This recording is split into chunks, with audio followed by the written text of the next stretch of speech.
This is the largest cruise ship in the world, Royal Caribbean's Wonder of the Seas.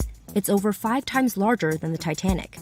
And every time it docks at Florida's Port Canaveral, it has to fit in here. The ports are shallow and they're small. Weather conditions, vessel traffic, and water depth make this process even more complicated. The bigger the ship, the faster we go, the further out I have to be in anticipation. So we asked Captain Rob Hempstead to show us how he docks cruise ships and what factors come into play. Here at Port Canaveral, docking starts when the ship is about 5 miles offshore. At 4 a.m., the captain briefs his team on the docking plan. The plan is to get up to speed through 12 to 13 and then plan to slow down for 11 knots at buoy 11. Pilot boat approaching. The harbor pilot is local and helps guide the ship into port.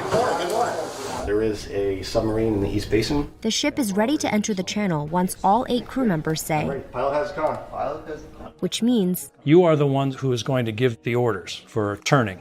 Starboard 15. Starboard 15. Yes. that means the ship is initiating a 15-degree turn to starboard.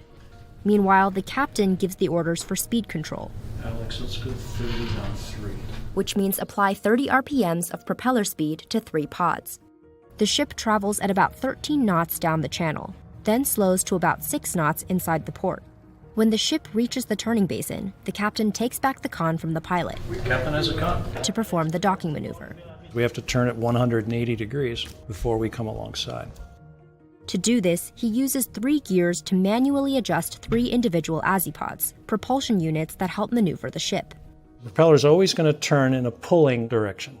The azipods rotate 360 degrees, so he can use them to pull the ship in whatever direction is needed to dock. If I want to turn the ship this way, I will turn the pod this way.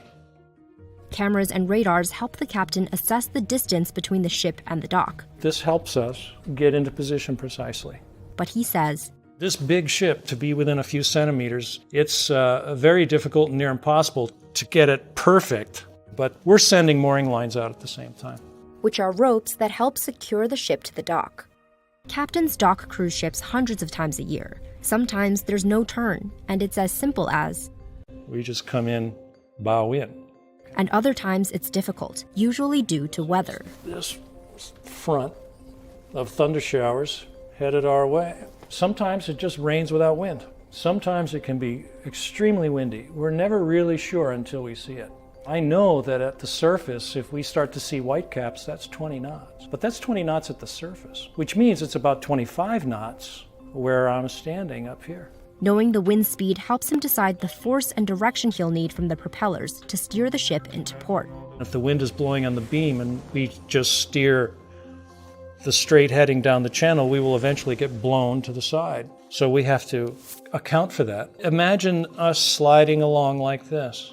We're going this direction, but we're pointed this direction. This angle difference is the crab angle, and crabs walk sideways.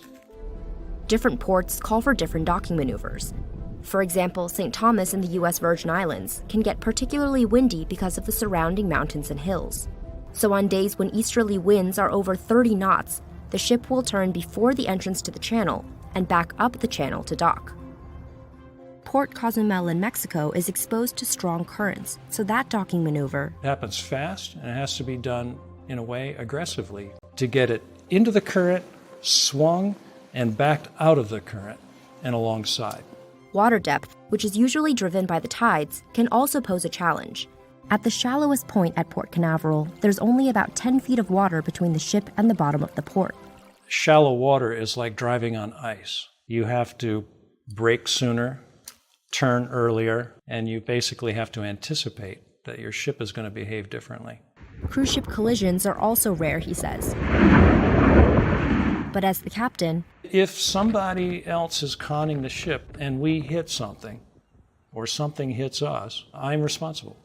to avoid mistakes, he says there's at least a 2-person check for every action taken on the bridge. Let's go midship. Midship. He repeats the order, so we know that he understood the order. Sometimes we might turn away and realize we've given the opposite that we meant, and that can be catched instantly.